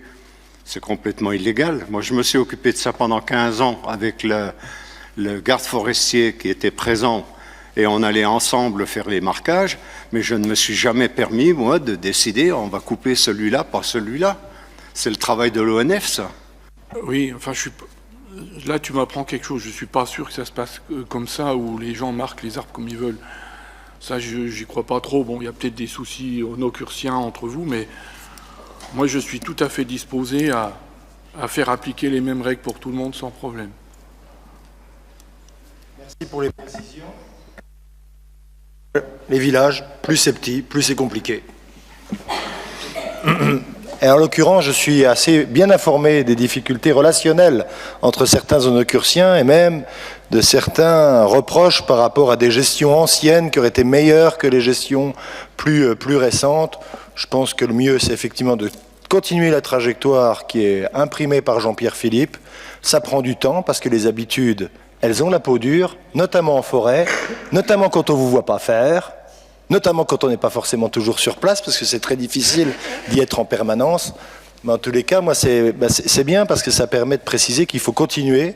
Il faut continuer, non simplement parce qu'on veut uniformiser, c'est parce qu'en fait, effectivement, on veut respecter la loi, respecter les règles, et que, parfois, c'est vrai, des affouagistes, de bonne foi, sans doute, eh bien, s'approprient parfois les terrains, les manières de faire, et en même temps, on est bien content de les avoir. Donc c'est un équilibre subtil dans lequel il faut mettre sans doute beaucoup de consensus, mais jamais, je suis bien d'accord là-dessus, en s'écartant du droit. Donc beaucoup de progrès ont été enregistrés, mais il y en a encore quelques-uns, on le sait, qu'il faudra observer dans les temps qui viennent. Mais je pense que la dynamique est bonne. Pour le reste, je vous propose d'en échanger dans le cadre d'une future commission ou dans des discussions que vous pourrez mener tous les deux avec éventuellement d'autres affouagistes, si vous voulez bien.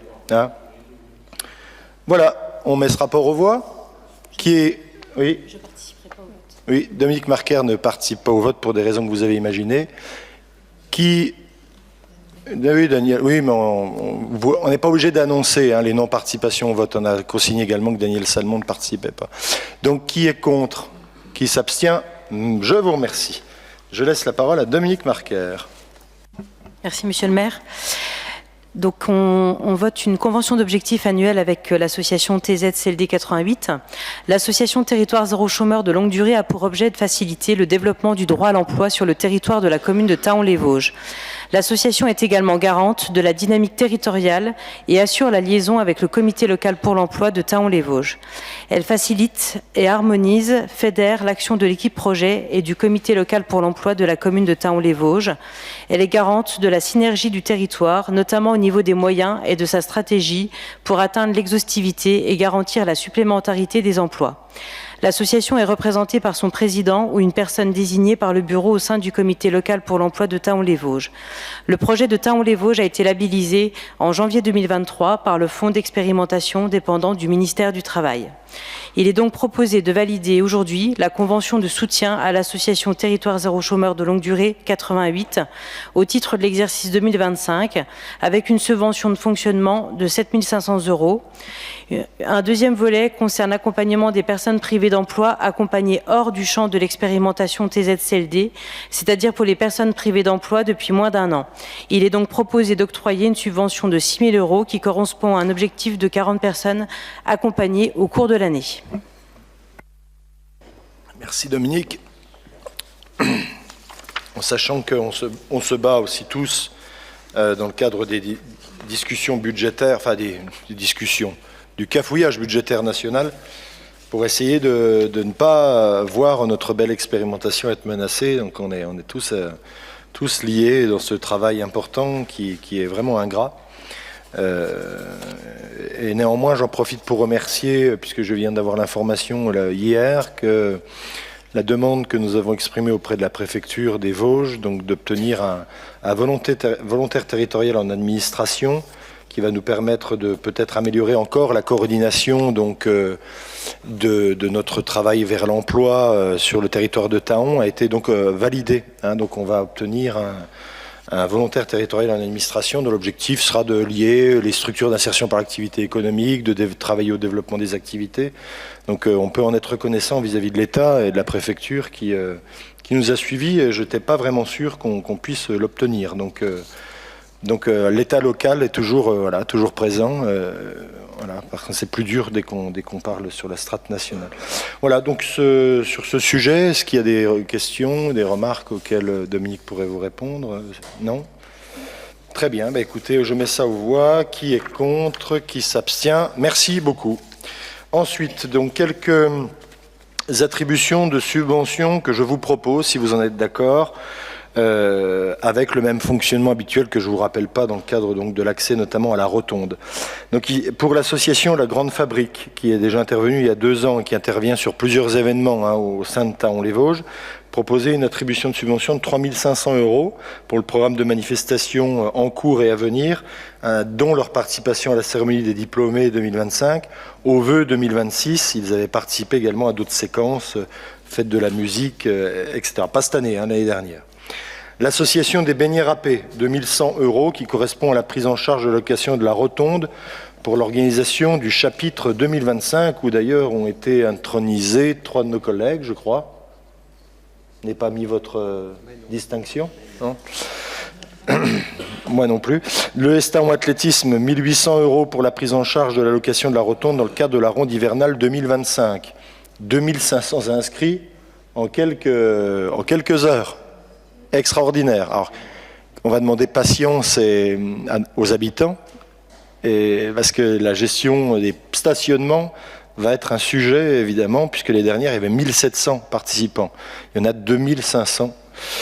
Donc, vous voyez, mais on est très heureux, c'est formidable. Donc, pour le ST central, 2148 € pour la prise en charge de la moitié de la location de la rotonde dans le cadre des fêtes de la bière 2025, qui rencontrent toujours un grand succès, et on en est content.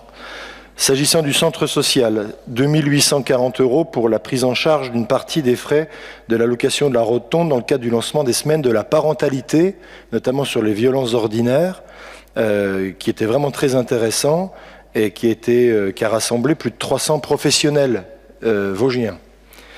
Pour le CSE de Garette, 2782 € pour la prise en charge de la moitié de la location de la rotonde dans le cadre des arbres de Noël de 2024, puisqu'il n'avait pas fait la demande, et de 2025.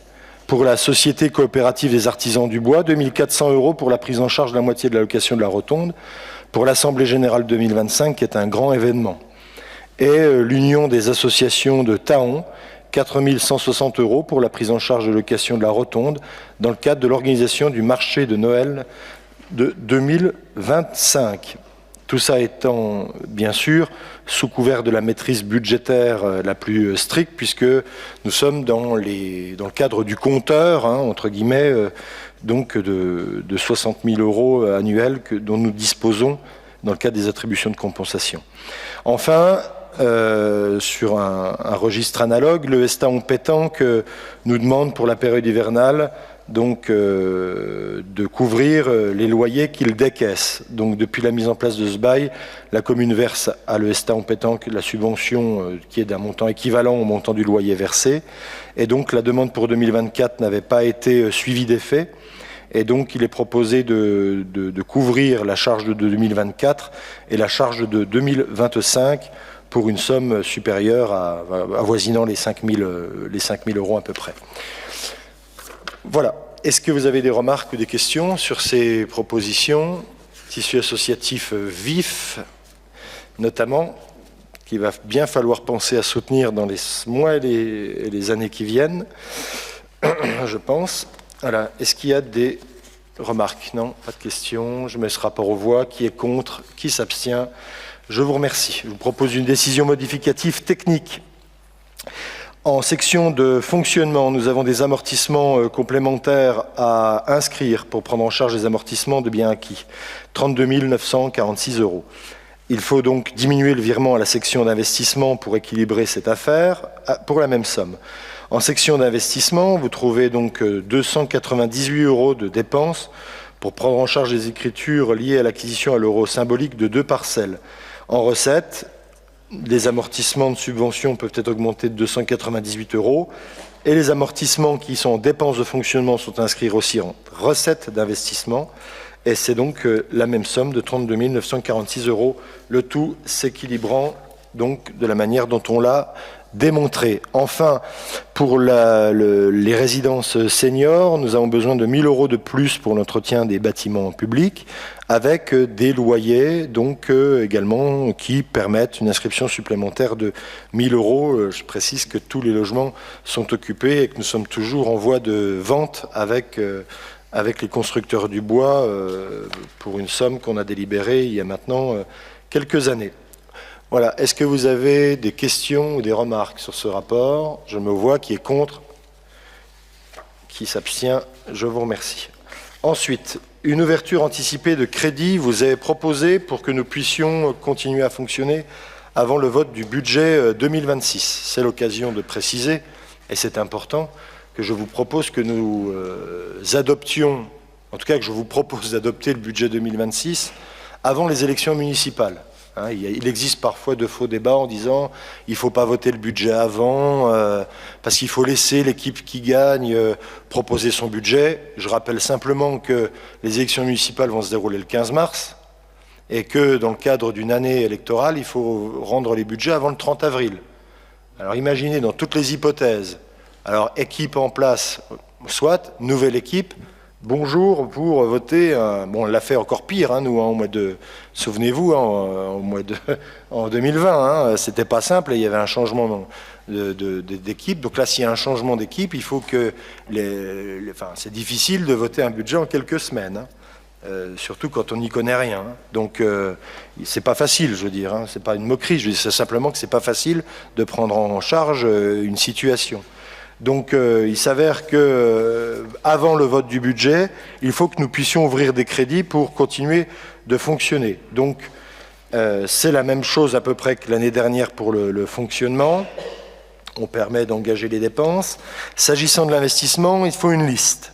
Donc elle est proposée dans la délibération avec du matériel informatique pour 8 000 €, de la vidéoprotection pour 9 000 € sur 2 chapitres différents, 7 000 € pour les subventions aux façades et aux logements vacants, les travaux de voirie d'hiver pour 25 000 €, pareil pour les bâtiments, avec des acquisitions possibles pour les travaux, un compte 21, 5 000 € en travaux divers de bâtiments, du matériel pour les services techniques 10 000 €, du matériel scolaire 3 000 €, les travaux du centre social pour 150 000 €, la mairie pour 39 000 €, des soldes de travaux, la prairie Claudel 5 000 €, travaux exceptionnellement réalisés d'ailleurs, réalisés de manière exceptionnelle, mais exceptionnellement bien réussi, pour être plus clair, par nos agents, travaux en régie, je le précise.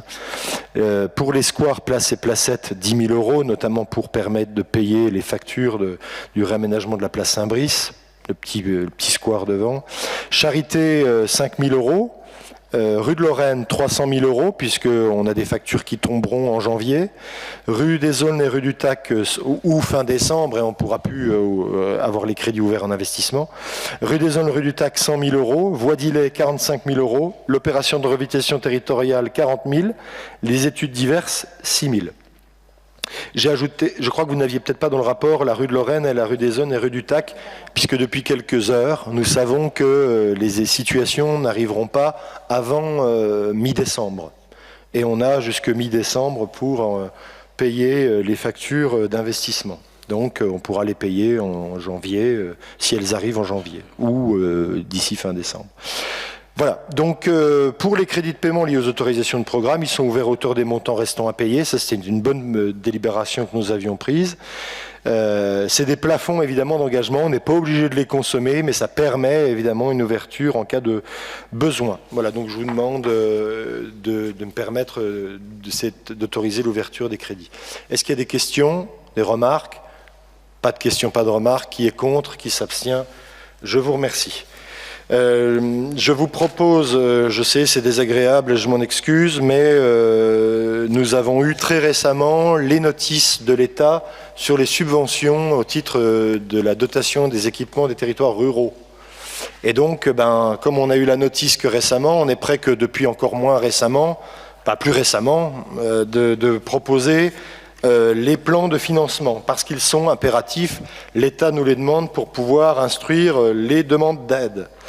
Dès lors, si vous en êtes d'accord, je vous propose ces délibérations afin de ne pas perdre de temps et de pouvoir instruire comme il faut. Est-ce qu'il y a quelqu'un qui est opposé à cet acte de cavalerie en délibération? Non, pas de problème, merci. Donc, pour le temple protestant, étant entendu que Céline a donc eu l'occasion de faire un point avec les différents services de l'État, que moi-même, je suis en relation avec notamment la secrétaire générale, avec le nouveau préfet que je vois d'ailleurs vendredi, notamment sur ce sujet, mais pas que. Et donc, on a déjà commencé à pousser nos pions. Donc, sur la remise en état du temple protestant, nous sollicitons une aide de 13 600 € qui nous permettrait donc de revoir, de rectifier les abassons, de produire quelques travaux de peinture, d'améliorer donc globalement le clocher dans sa partie visible extérieure, qui en a besoin et dont nous sommes propriétaires. Sur la rue de la Charité, peut-être sera-t-il possible de proposer en 2026, en fonction des indices que nous aurons sur l'aide potentielle des financeurs. Donc l'opération coûterait 424 000 €. Il est proposé donc d'aller chercher des subventions. La DETR pourrait s'élever à 169 786 €. Donc tout ça n'est pas acquis, on est bien d'accord. Bon. Conseil départemental des Vosges, 19 500. L'agence de l'eau, 18 000, puisqu'on fera encore un peu de végétalisation, d'intégration des eaux à la parcelle. La communauté d'agglomération qui intervient en complément de l'agence de l'eau pour 3 000 €. Donc un taux de subvention visé de 45%, ce qui serait encore vraiment très bien pour un aménagement de voirie, qui est nécessaire, ça nous est souvent demandé par les habitants. Ensuite, à Honcourt, du désamiantage et une démolition du centre, alors pas du centre-bourg, d'une maison au centre-bourg. Attention aux ambiguïtés. C'est une maison pour laquelle on avait fait une offre. C'est la maison qui est dans le virage aussi, qu'on aimerait démolir. Alors peut-être qu'on va avoir une proposition comme à Girmont. C'est en tout cas peu vraisemblable, puisque là l'État est vraiment différent. On a donc possibilité d'aller solliciter la DETR à 40%, donc 17 140 € sur un coût total de 42 850 €. La région Grand Est a également un dispositif de lutte contre les friches, notamment en centralité, y compris de village, et on va donc solliciter cette aide. Enfin, donc, une aide est demandée au titre du FEDER pour la desserte forestière d'Honcourt, dont on vient de parler sur un autre chapitre. Nous sollicitons également de la DETR 38 055,20 €. Nous verrons bien ensuite, en fonction des différents dispositifs, avec notamment les plafonnements, les règles de plafonnement des subventions. Si on peut aller à 80%, nous ne en priverons pas. Voilà, je vous demande de m'autoriser à demander ces subventions. Je vous vois mal refuser, chers collègues. En sachant que depuis le début du mandat, nous avons été particulièrement actifs sur ce registre et que ça demande là aussi beaucoup de travail. Est-ce qu'il y a des questions, des remarques ? Est-ce qu'il y a des avis contraires, des abstentions? Je vous remercie. Quelques affaires diverses. Je veux effectivement vous parler déjà dans un premier temps de la prochaine date de réunion du Conseil municipal. Le débat d'orientation budgétaire est proposé le 15 janvier. Donc on propose de voter le budget au mois de février. Céline me souffle le 26. Je n'avais plus cette date en tête. 15 janvier, 26 février. Et donc le 26 février, sauf catastrophe, ce sera le dernier conseil municipal avant le renouvellement donc, de cette assemblée. Voilà. Aussi, les vœux du maire se dérouleront le 8 janvier. L'accueil sera à partir de 18 h, donc à la rotonde. Et puis, nous avons eu des délibérations qui abordaient les agents publics. Je voudrais encore une fois remercier le travail de l'ensemble des agents. Et là, plus particulièrement, la saison aidant, le travail important qui a été fait sur les préparations de chars de Saint-Nicolas, vraiment un travail magnifique. Et également, et en plus, ça va être valorisé par la télé, apparemment. Vosges Télévision va venir pour faire un hebdo. Donc ça, c'est super, on est content parce qu'ils ont vraiment beaucoup travaillé. Et puis, les illuminations de Noël. Alors, vous avez vu encore que cette année, il y a plus de dispositifs lumineux, non lumineux, à la suite d'un travail important qui a été mené avec nous autres. Carole a notamment pas mal contribué à ce travail.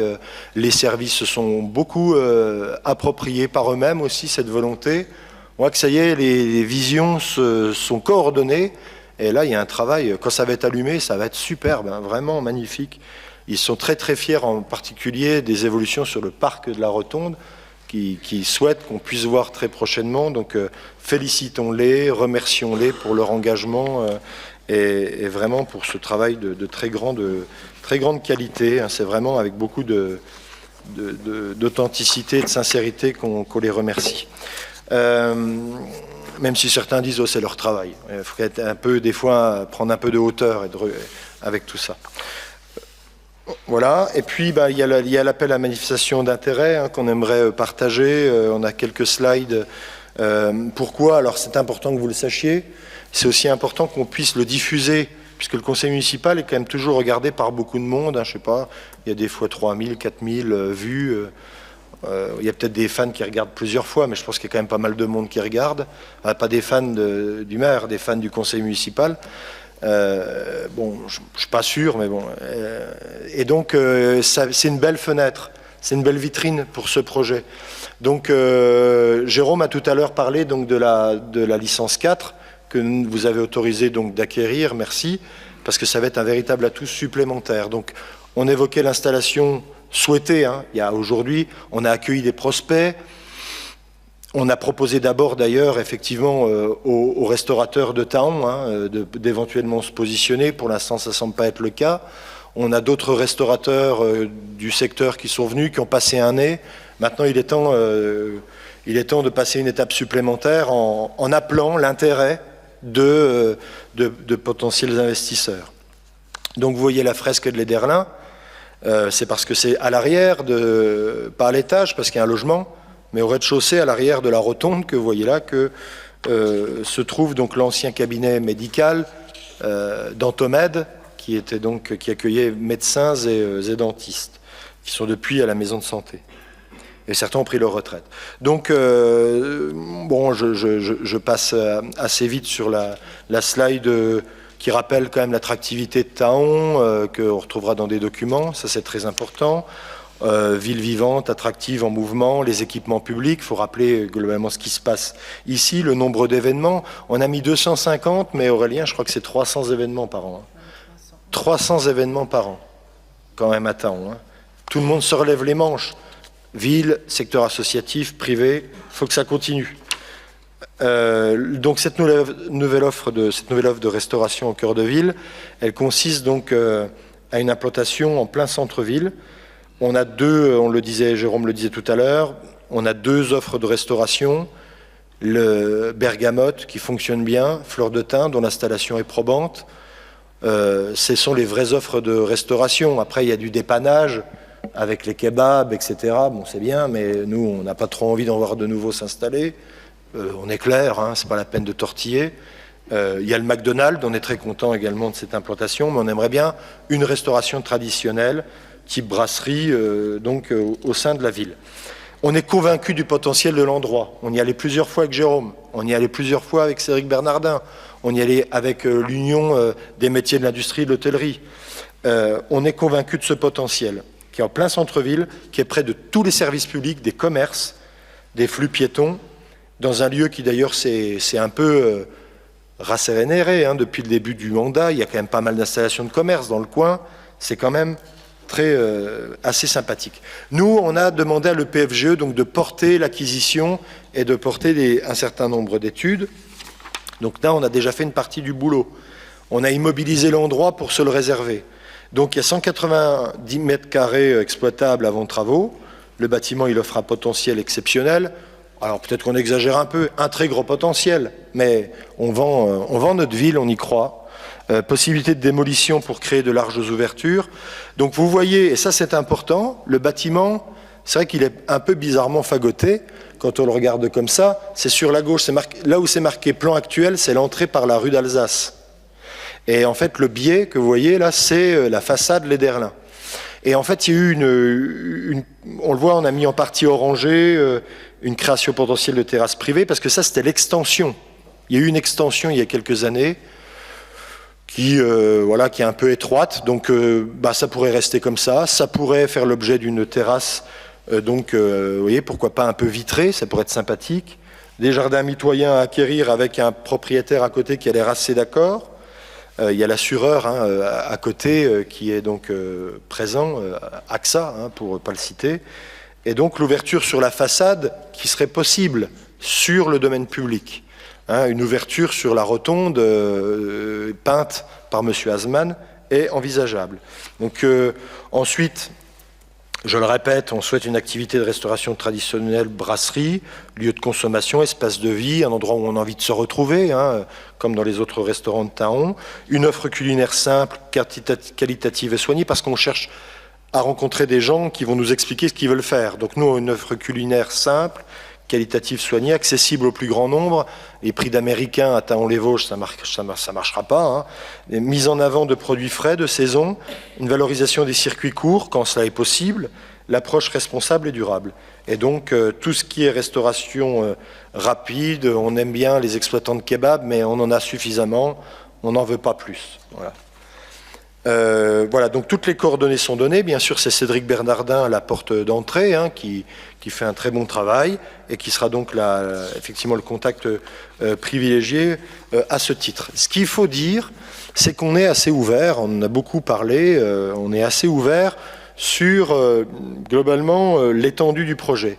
S'il a un investisseur qui vient, qui nous dit écoutez, moi je vais acheter les murs, je vais faire les travaux dedans, nous on vend, on est tranquille. Il est fort à parier. On n'est quand même pas à Strasbourg ou à Toulouse. Donc il ne s'agit pas d'avoir des choses disponibles pour que les gens viennent comme ça. C'est pour ça qu'on achète la licence 4. Il faut favoriser. On est Taon-les-Vosges, une ville dynamique, bien sûr, tout le monde l'a vu. Mais si ça ne se fait pas avec de l'accompagnement, si ça ne se fait pas avec de la volonté, on l'a vu, ça ne se fait pas. C'est pas comme ça qu'ils sont tous installés. C'est parce qu'on y est allé avec les dents. Ça, je tiens quand même à le dire et à le préciser. Ça s'est pas fait comme ça tout seul. Oh, c'est bien, il y a des commerces. On a mouillé la chemise, je peux vous le dire. On a pris des risques, on a pris nos responsabilités. Parfois, on a fait préemption. Parfois, on a loué pour sous-louer. C'est pas l'opération du Saint-Esprit, aussi digne soit-il, qui s'est occupé de ça. Donc, on peut raconter tout ce qu'on veut en ville quand on se balade, parce que dans une campagne préélectorale, on peut raconter tout ce qu'on veut. Il faut être sérieux. Il faut être sérieux et il faut avoir de la densité et de la vélocité sur ces projets-là. Moi, je vous le dis, parce que c'est bien beau. C'est bien beau de pérorer, il faut agir quand on est en place. C'est vraiment important. C'est important de le dire aux habitants, il faut vraiment agir en responsabilité. Et donc, s'agissant de ce projet, peut-être qu'un bon cuisinier n'a pas envie de faire l'investissement. Il faudra peut-être trouver l'investisseur. Nous, on pourrait éventuellement même se positionner pour faire l'investissement en louant à un bon cuisinier qui sait compter quand même l'équipement. Il peut y avoir plusieurs scénarios. Mais l'important, c'est d'avoir quelqu'un qui sait cuisiner et qui a envie de s'installer là. Après le reste, il faudra peut-être le faciliter. Après, vous nous connaissez. Vous savez fort bien que on ne va pas faire ça gratuitement en faisant un déficit pour la ville. Mais comme on l'a fait par exemple pour l'IRTS, on peut faire des investissements. On arrive à les passer en année N. Et puis derrière, tous les ans, on a des recettes de fonctionnement qui nous permettent de résister avec notre épargne, et tout ça est de bonne politique, et nous permet d'avoir une gestion solide et saine. Voilà, donc Jérôme, tu veux peut-être préciser quelque chose sur ce sujet ? Oui, je pense que là, on a autour de la table un restaurateur. Je pense qu'il serait à même de dire qu'un projet comme ça est important pour une commune. Si on arrive à aider ce futur investisseur, quelle que soit la forme, je dirais, mais c'est vraiment important. Le monde de la restauration aujourd'hui est assez fragile, vous le savez tous, vous regardez un peu ce qui se passe à droite, à gauche, mais si on ne donne pas ce petit coup de patte et si nous, on ne transforme pas ce lieu en lieu de convivialité, qui peut être le futur poumon de la ville, je dirais, parce que comme tu l'as dit, sur l'arrière, il y a des choses à faire, on pourrait avoir quelque chose de magnifique en plein centre-ville. J'aurais aimé qu'un de nos restaurateurs actuels puisse profiter, parce que vraiment, je dis bien profiter de la situation pour venir s'y installer, mais bon, c'est comme ça, je respecte. Donc voilà, c'est une belle aventure là qui va arriver, et j'espère qu'on va trouver la bonne personne qui pourra nous proposer aussi quelque chose aussi, comme tu l'as dit, type brasserie. Et c'est hyper important pour l'avenir de notre centre-ville, c'est le poumon. Moi, je souhaite que ça marche. Et l'accompagnement qui va être fait sera primordial. Si on ne le fait pas, il n'y a rien qui se passera. Voilà. Et puis effectivement, je pense que c'est vraiment l'endroit stratégique pour amener encore une restauration, parce qu'on en a bien besoin. Notre ville grandit, on est content, on a de plus en plus d'habitants. Il y a une attractivité qui se fait de plus en plus. Je rappelle que dans 28 dodo, il est de retour. Père Noël, et qu'il faut bien sûr commercer à Thaon-les-Vosges, chers collègues, monsieur le maire. N'oubliez pas de défendre les intérêts de nos commerçants taonnais. Donc l'attractivité, elle est là, ça fait 5 ans qu'on se bat, ça fait 5 ans qu'on mouille la chemise, tu l'as très bien dit tout à l'heure, Cédric. C'est pas tombé du ciel, tout le monde a bien bossé. Notre manager de centre-ville, le premier, devant tout le monde. D'accord. Et c'est important que ça continue, et c'est important que cette AMI arrive à terme et dans de très bonnes conditions. Je fais le vœu ce soir que ça fonctionne. Merci à vous. Merci Jérôme pour ce complément important. Voilà, on arrive au terme du conseil. Est-ce qu'il y a des remarques, des questions diverses sur tout sujet? Non, ce n'est pas le cas. Merci de signer les différents documents avant de partir. Et puis très bonne soirée à vous. Merci.